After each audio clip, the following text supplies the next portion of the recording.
देखिए, जहाँ तक अरविंद केजरीवाल जी के घर के बाहर का दृश्य है, आज पूरा भारतवर्ष उनके घर के बाहर जो हाई वोल्टेज ड्रामा हो रहा है उसे देख रहा है। अगर मुझे एक वाक्य में कहना पड़े अरविंद केजरीवाल के घर के बाहर क्या हो रहा है तो मैं कहूँगा, it is celebration of corruption. जश्न भ्रष्टाचार बनाने की कोशिश आम आदमी पार्टी के नेता और आम आदमी पार्टी के कुछ मंत्री कर रहे हैं। बोए पेड़ बबूल का तो आम कहाँ से खाए, करे घोटाला शराब का तो आराम कहां से पाए। अतिशी जी कह रही हैं अरविंद केजरीवाल एक व्यक्ति नहीं है, वो एक आइडिया है। Then I should say he is a bad idea. Arvind Kejriwal एक बैड आइडिया है। देखिए, जहां तक अरविंद केजरीवाल जी के घर के बाहर का दृश्य है, आज पूरा भारतवर्ष उनके घर के बाहर जो हाई वोल्टेज ड्रामा हो रहा है उसे देख रहा है। अगर मुझे एक वाक्य में कहना पड़े अरविंद केजरीवाल के घर के बाहर क्या हो रहा है तो मैं कहूँगा, it is celebration of corruption. जश्न भ्रष्टाचार बनाने की कोशिश आम आदमी पार्टी के नेता और आम आदमी पार्टी के कुछ मंत्री कर रहे हैं। ये कोई पहला केस नहीं है। बोए पेड़ बबूल का तो आम कहां से खाए, करे घोटाला शराब का तो आराम कहां से पाए। ये शराब के घोटाले का विषय है और कौन सी कोर्ट तक शराब का घोटाला नहीं पहुंचा है। कौन सी ऐसी एजेंसी है जिस एजेंसी ने इस घोटाले की जांच नहीं की है, और कौन सा ऐसा दिल्ली वासी है, कौन सा ऐसा हिंदुस्तानी है जो इस विषय के तथ्य से, इस विषय के फैक्ट्स से अनभिज्ञ है। हर व्यक्ति जानता है कि प्रश्न कोई आज से पूछा नहीं जा रहा है। विगत 3 वर्षों से अरविंद केजरीवाल जी से आम आदमी पार्टी से सवाल पूछे जा रहे हैं। सवाल नंबर 1, अगर आपकी एक्साइज पॉलिसी इतनी अच्छी थी जैसा कि आप बता रहे थे, तो आपने एक्साइज पॉलिसी को क्यों रद्द किया, क्यों उसे रद्द किया गया, इसका जवाब आज तक नहीं मिला।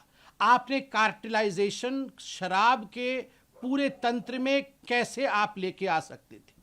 आपकी खुद की एक्साइज डिपार्टमेंट ने आपसे कहा था कि एक्साइज की पॉलिसी उचित नहीं है, शराब का कारोबार सरकार के हाथ में ही रहना चाहिए, प्राइवेटाइजेशन नहीं होना चाहिए। आपने उसे रद्दी के टोकरी में क्यों फेंका। खुद के सरकार के बड़े विभाग द्वारा दिया हुआ जो एडवाइस था उसे क्यों नहीं माना।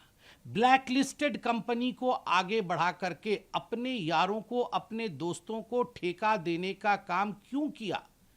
सबसे बड़ा प्रश्न उठता है, पहले 5% कमीशन दिया जाता था, आपने बढ़ा करके 12% कमीशन किया, और बैकडोर कमीशन जो 7% की अधिक कमीशन थी वह आपने ब्लैक मनी के रूप में रिसीव किया।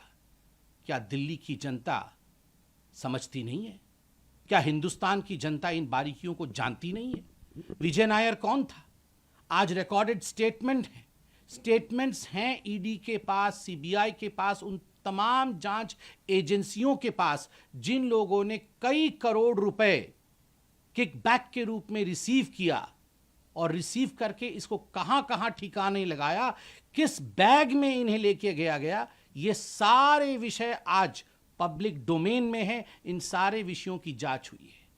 14 महीने से मनीष सिसोदिया इसी विषय में जेल की सलाखों के पीछे हैं। कोई ऐसा कोर्ट हिंदुस्तान में बाकी नहीं है जहां आम आदमी पार्टी और अरविंद केजरीवाल जी ने जाके झूठ का पुलिंदा फैलाने की कोशिश नहीं की हो, मगर उसके बावजूद किसी कोर्ट से मनीष सिसोदिया को रिलीफ नहीं मिला। संजय सिंह बड़े बड़े भाषण दे रहे थे, जेल के अंदर हैं, आज भी उन्हें रिलीफ नहीं मिला है। तथ्यों के आधार पर काम करती है कोर्ट, तथ्यों के आधार पर काम करते हैं ये जो जांच एजेंसी है। ये गेट के बाहर, घर के सामने बड़े बड़े वचन से, ड्रामा से कुछ नहीं होता है। अतिशी जी कह रही हैं अरविंद केजरीवाल एक व्यक्ति नहीं है, वो एक आइडिया है। Then I should say he is a bad idea. Arvind Kejriwal एक बैड आइडिया है। The idea of corruption, the idea of minting money through I would say through excise policy. I mean, this is unheard of. A CM who talks about education. Manish Sisodia इनके education मंत्री थे, शिक्षा मंत्री थे। आपने विश्व में कहीं सुना है शिक्षा मंत्री शराब के घोटाले से पैसा बना रहा है? जो सीएम कहता है कि हम तो चांद में भी स्कूल खोल देंगे, वो शराब के पैसे से पैसे बना करके, शराब के ठेकेदारों से, शराब के बड़े बड़े माफियों से, डॉन से पैसे की उगाही करता है और करोड़ों करोड़ रुपयों का चंदा लेता है। क्या यह विषय आज दिल्ली से छुपा नहीं? तो स्वाभाविक रूप से अगर इस प्रकार की कार्यवाही, घोटाले किए जाएंगे तो कार्यवाही होना ये हिंदुस्तान के संविधान और हिंदुस्तान के कानून के दायरे में हो रहा है। क्या कारण था कि दिल्ली हाईकोर्ट तक जाना पड़ा और दिल्ली हाईकोर्ट ने उन्हें रिलीफ नहीं दिया?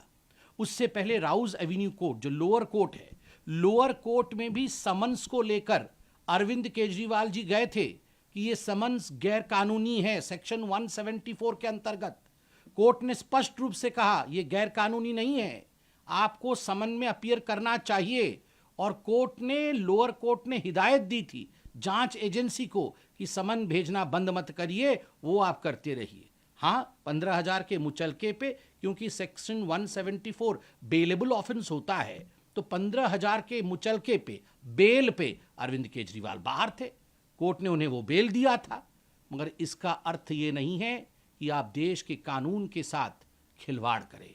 ईडी आपको बुलाए और आप हर बार बहाना बनाएं, कभी विपश्यना का बहाना, तो कभी गवर्नेंस का बहाना, कभी दिवाली का बहाना, कभी प्रदूषण का बहाना, कभी असेंबली चल रहा है उसका बहाना, और आप ईडी तक नहीं आए। आप तो कह रहे थे कि ईडी का जो ये समन है वो इलीगल है, this is all illegal and I should not reply. मगर आप ये कैसे मान जा रहे थे कि अगर ईडी हमारे साथ वर्चुअल मोड के माध्यम से बातचीत करना चाहती है, पूछना चाहती है, तो मैं तैयार हूं। क्यों? अगर वो इलीगल था तो रियल में भी इलीगल है और वर्चुअल में भी इलीगल है।